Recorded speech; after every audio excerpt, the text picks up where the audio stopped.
On December 15th, 1997, Vince McMahon interrupted Monday Night Raw to give a speech that to many represents the beginning of the Attitude Era. However, with DX already in full effect and Steve Austin already flipping birds, it's tough to say when it actually started. I'd make a case for the night that Bret Hart shoved and cursed out McMahon on an episode of Raw. It was an exciting time to be a wrestling fan, but there were just as many gross misses as there were thrilling hits. I'm Senior Siete for 7 Wrestling, and let's take a look at 7 of the most tasteless moments in WWE history. Now, before we get into this, we appreciate your support, so if you enjoyed this video, please hit the like button, subscribe to the channel, and heart punch that notification bell. Number 1. Pepper Steak. Al Snow is a very interesting performer. He kinda languished for a while as a good hand. That's when a performer is talented in the ring, very good at making others look good, but not someone management has high hopes for as far as becoming a big star. The WWE tried him in a few different gimmicks: Shinobi the Ninja, Avatar the slightly more colorful ninja. Actually, that's more of a Hayabusa ripoff. And finally, Leif Cassidy, Shawn Michaels' replacement in the New Rockers. His luck would change after a trip to ECW where he found a perfect sidekick. A mannequin head. Named Head. This is genius level stuff. Genius because it allowed Snow to show off his personality as he could act crazy and converse with the inanimate object. And it allowed him to make fellatio jokes. Win-win. He'd ride this gimmick all the way back to WWE where Jerry Lawler had a blast making sexual innuendos, but Head would eventually be sidelined after being spiked by Prince Albert. That's quite a sentence. And the mannequin head would be replaced by a very real chihuahua named Pepper. Pepper the dog, who apparently also communicated with Al, would become a part of WWE programming until he would be kidnapped by the dastardly Big Boss Man. Snow would appear on WWE television with flyers, begging for information on his dog's safe return. Fun fact, the number Al Snow used on the flyers actually belonged to WWE superstar Val Venus. He got so many calls from fans that he had to change his numbers. Hilarious. Snow would eventually defeat the Boss Man in a match to get Pepper back, and the Boss Man said they could discuss it over dinner in his hotel room. However, during the meal, the Big Boss Man would reveal that the meat Al Snow was eating was actually his beloved dog Pepper. Oof. The Boss Man would proceed to give Snow a beatdown, even dumping the leftover meat on a bedspread and forcing Snow's face into it, although, let's be honest, that's not even close to the worst thing you'll find on a hotel comforter. This would eventually be known as the Pepper Steak Incident, but even the Big Boss Man wasn't a dastardly enough heel to use a pun that bad. Number 2. Hawk's Descent. The Legion of Doom was one of the most dominant tag teams of the 80s and 90s. They were the only duo to hold the AWA, NWA, and WWF World titles. Their look was constantly being imitated. They were the only tag team to be led to the ring by a friggin' marionette, and they were also part owners in the company that made Zubaz Pants. Seriously. But as tag teams age, sometimes younger third partners brought in to help carry the load. It happened with Demolition when they brought in Crush, and it happened with the Legion of Doom when they brought in Darren Drozdov under the name Puke. He's gonna puke! Sorry, I can't help it. But instead of just bringing in some help, the WWE turned this into a whole storyline where Hawk was showing up to work drunk and was too unreliable. He'd be wasted on commentary, he'd fall down during their entrance, all the while Animal would be getting frustrated with his longtime partner and start to rely on Puke more and more. All of this culminated in the November 16th, 1998 episode of Monday Night Raw, where Hawk would climb to the top of the Titantron and threaten to throw himself off so he could go out in glory. They even tried to bring an air of realism to it by having Animal call Hawk by his real name, Mike. As Paul Ellering and Animal would try to get Hawk to climb back down, Puke would go the more direct route and climb up to save him. But in the ensuing scuffle, it was clear that Puke wasn't trying to save Hawk and had pushed him backwards off of the Titantron. Announcer Jim Ross would get very serious here, saying that Hawk had fallen, and they immediately went to commercial. When they returned, we were shown Hawk being loaded into an ambulance. Then they immediately cut to a segment with Sable, to which Jerry, the king of Big Uncle Energy Lawler, would say, "One can't grieve forever, the show must go on." we almost witnessed a legend's death on live TV, but hey, here come the boobs. Classic. Number 3, Sammy. Olympic powerlifter Mark Henry signed an enormous 10-year contract before he ever competed in a wrestling ring. The hope is that he was a main event superstar in the making, and they wanted to keep him away from WCW. But Mark didn't get good for a very long time. In fact, the rumor going around was that they were trying to give him the most embarrassing angles possible so he would quit and they could get out from under this massive contract. And here is one such angle. During a match on Monday Night Raw, Mark Henry was given a low blow by Terry Runnels, who was part of a faction known as Pretty Mean Sisters. Don't worry, we'll get to them in a little bit. Chyna rushed to Mark's aid as she had been somewhat of an ally to him at this point because he had filed a sexual harassment claim against her. We'd later learn this was all a setup. Chyna and her friend Sammy, who we had never seen before, would help Mark back to the dressing room, and as Chyna would go get ice, Sammy and Mark would be left alone. Well, something happened that we weren't privy to, but a week later, on the January 18th, 1999 episode of Monday Night Raw, Chyna was going to show the world what happened.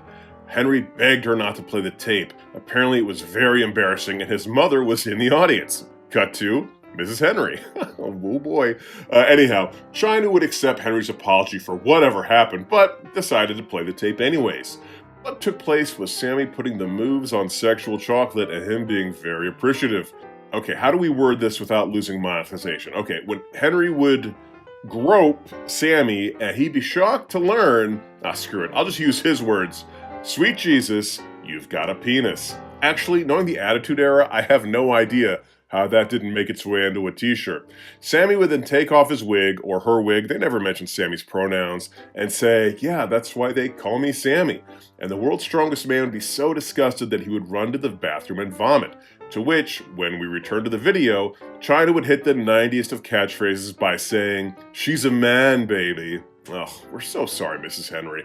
And if you needed proof that you can come back from anything, that guy would go on to become a world heavyweight champion.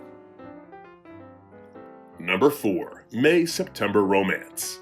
Speaking of the rumors that they were trying to get Mark Henry to quit, one such angle, and one that gets brought up all the time in our comment section, is the bizarre romance between the world's strongest man, Mark Henry, and the world's oldest living being, Mae Young. We kid, Mae Young was old, but she was a badass. She was 77 years old when she took the powerbomb through a table from the Dudley Boys.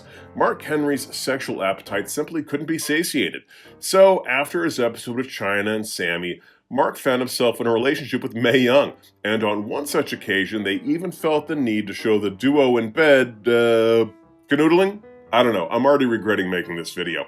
This, of course, led to the 76-year-old Mae Young getting pregnant. Now, the YouTube metrics on these videos tend to tell me that most of you are old enough to understand why that is impossible. But if you're a youngster checking in, first of all, find a better use for your time. Don't riz your cap here. But yeah, I'm not going to get into the biology, but know that Mae Young getting pregnant is highly improbable. What's even more improbable is her actually giving birth a month later. And what's even more improbable than that is her giving birth to a hand. A hand. If this is new to you, you're probably shocked. Yeah, imagine us who caught this freak show live. Years later, Mark Henry would say he had no idea what this was all about. He said it was Vince McMahon's idea, and Vince thought it was hysterical. However, what is hysterical is that WWE would do a callback to this on the 1000th episode of Monday Night Raw, with Mae, who would show up with the hand who was all grown up. So dumb. Number 5, Terry's accident. Hey, the Pretty Mean Sisters, I told you we'd get back to them. So Terry Runnels was hooking up with everyone's favorite wrestling adult film star Val Venus, and she was psyched to tell him that they were, in fact, gonna have a baby. Now, Val knew for a fact that he couldn't possibly be the father because he had had a vasectomy years later. Hello, ladies. You know, the big Val Boski's a lot like a Hollywood gunfight. I'm cocked, locked, and shooting blanks. I'm sorry about that. I don't know what came over me. Anyhow, she'd then approach her ex-husband Goldust and try to convince him that he was the father, but that wasn't possible because they hadn't done the deed in quite some time. So she and Jacqueline started a team to get revenge on all the men who had wronged them called Pretty Mean Sisters, and in the proud tradition of Irwin R. Shyster and Henry O. Godwin, the initials spelled out something clever. Alright, maybe clever isn't the right word. This would all lead to an incident where D'Lo Brown was doing his best to usher Terry Reynolds out of the ring, where she would fall and apparently suffer a miscarriage. The Pretty Mean Sisters would use this instance to guilt D'Lo into doing their bidding, which included fighting guys who annoyed them and purchasing feminine hygiene products. Yes, seriously. This carried out for several weeks until the WWE's resident doctor would tell D'Lo that he had tended to Terry the night of the accident and she had never been pregnant to begin with. Which seems like a pretty big breach of doctor-client confidentiality, but wrestling. Wow, so this angle would upset anyone who had ever suffered through a miscarriage or loss of a child, anyone who had to deal with a broken marriage, and it included the old chestnut of the woman lying to get attention.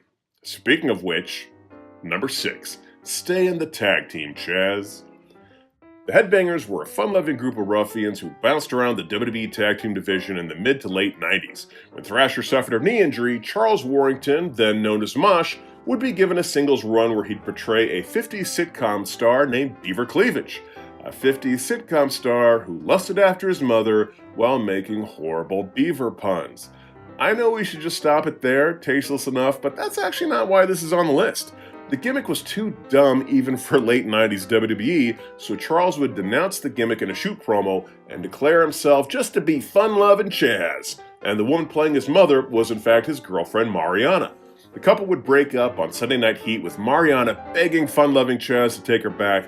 However, the next night on Raw, Mariana would show up with a black eye and accuse Chaz of beating her. Over the next few weeks, Chaz would receive beatdowns from wrestlers wanting to put him in his place, or receive bad calls from officials who were disgusted by his actions. It would all come to a head when Mariana would attempt to have Chaz arrested.